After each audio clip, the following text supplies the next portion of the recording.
रामपुर गांव में मनोज नाम का एक गरीब व्यक्ति अपने माता पिता के साथ रहता था।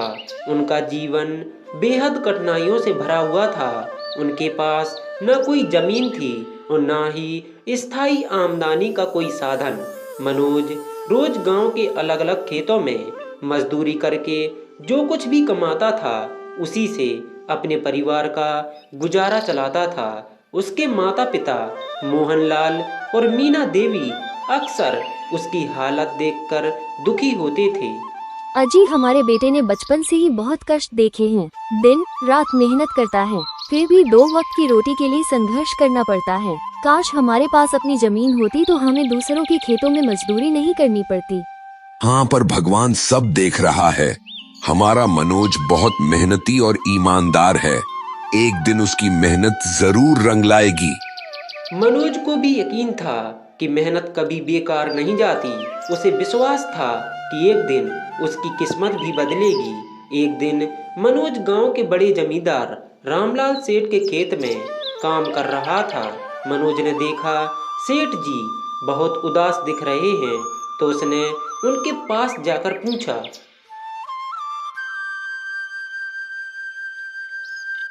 मालिक, आप बहुत उदास लग रहे हैं। कोई परेशानी हो तो बताइए, शायद मैं आपकी मदद कर सकूं। अरे मनोज, तू मेरी क्या मदद करेगा? अपनी हालत देख। अगर तुझ में इतनी अक्ल होती तो क्या तुझे 2 वक्त की रोटी के लिए दूसरों के खेतों में काम करना पड़ता? मालिक, यह सब वक्त का खेल है। इंसान को अपनी मेहनत और ईमानदारी पर विश्वास रखना चाहिए। जो मेहनत करता है उसकी तकदीर एक दिन जरूर बदलती है।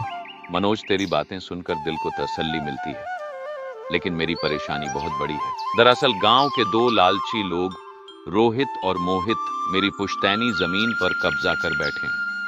वे ताकतवर और चालाक हैं। गांव के कुछ बड़े लोग भी उनके साथ हैं। मैं पुलिस के पास जाना चाहता हूं, लेकिन वे लोग बहुत प्रभावशाली हैं। अगर मैंने उनके खिलाफ कुछ किया तो वे मुझे और मेरे परिवार को नुकसान पहुंचा सकते हैं। मैं बहुत परेशान हूं।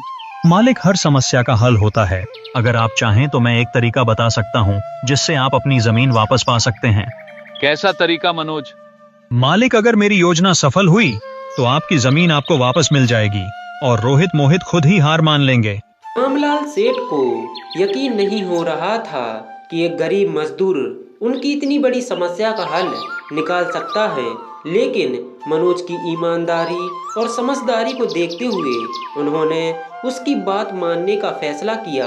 जिसके बाद मनोज ने उन्हें अपनी सारी तरकीब अच्छे से समझाई। अरे वाह मनोज, तुम्हारी तरकीब मुझे पसंद आई। अगर तुम्हारी यह तरकीब सफल हुई तो मैं तुम्हें अपने खेत का आधा हिस्सा दे दूंगा। इसके बाद अगले दिन मनोज रोहित और मोहित के पास पहुंचा। नमस्कार सेठ जी, सुना है कि आपके खेत में मजदूरों की जरूरत है। क्या मुझे भी काम मिल सकता है? नहीं भाई, हमारे यहाँ मजदूरों की कोई जरूरत नहीं है। यहाँ से जाओ। अच्छा, कोई बात नहीं। वैसे मैंने सुना था कि आप लोग गांव के सबसे बड़े जमींदार हैं और सबसे अच्छी मजदूरी देते हैं। अच्छा, यह बात तुम्हें किसने कही? यह बात सेठ रामलाल ने मुझसे कही है। लेकिन छोड़िए, अब मुझे काम तो नहीं मिलेगा, मैं चलता हूँ। रुको भाई, अगर तुम्हें काम चाहिए तो कल से खेत पर आ जाना। शुक्रिया सेठ जी, मैं कल से आ जाऊंगा। मनोज को काम मिल गया था। वह पूरी ईमानदारी से काम करने लगा। कुछ ही दिनों में रोहित और मोहित को मनोज की मेहनत पसंद आने लगी। अरे भाई, ये मनोज तो बहुत मेहनती है। अकेले ही 4 लोगों के बराबर काम करता है। हाँ भाई, ये बहुत काम का आदमी है। इसे ज्यादा दिनों तक अपने पास रखना होगा। रोहित और मोहित को मनोज पर पूरा भरोसा हो गया था। वे उसे भरोसेमंद समझने लगे थे। यह ठीक उसी तरह था जैसे शेर को फंसाने के लिए शिकारी धीरे धीरे जाल बिछाता है।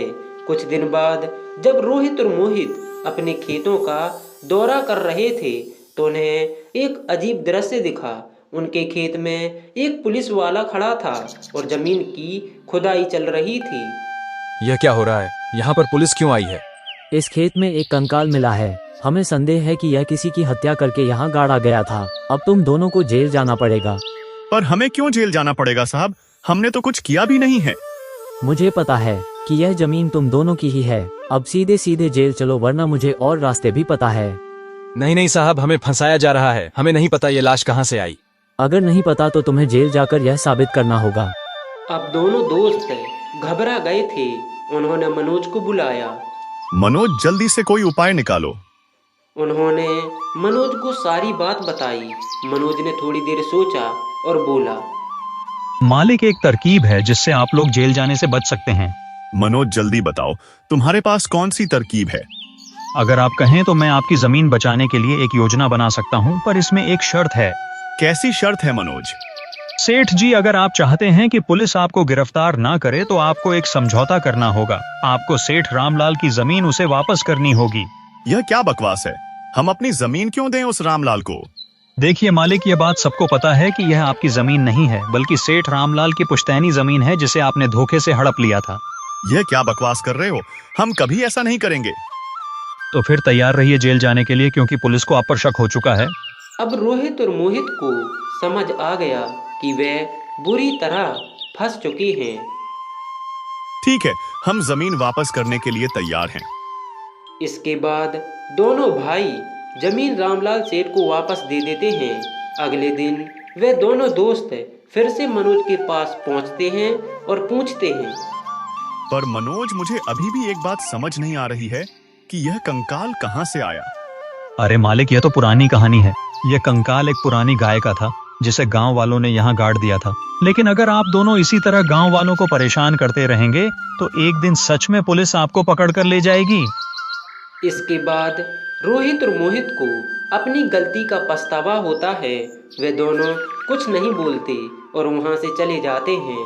जब गांव वालों को यह खबर मिली कि मनोज ने ईमानदारी से लड़कर अन्याय के खिलाफ जीत हासिल की, तो पूरा गांव उसकी तारीफ करने लगा। दोस्तों, आपको यह कहानी कैसी लगी कमेंट बॉक्स में ज़रूर बताएं। और हाँ दोस्तों, अगर आपने अभी तक हमारे इस चैनल को सब्सक्राइब नहीं किया है तो प्लीज़ दोस्तों हमारे चैनल को सब्सक्राइब कर दीजिए और बेल आइकन को प्रेस कर दीजिए।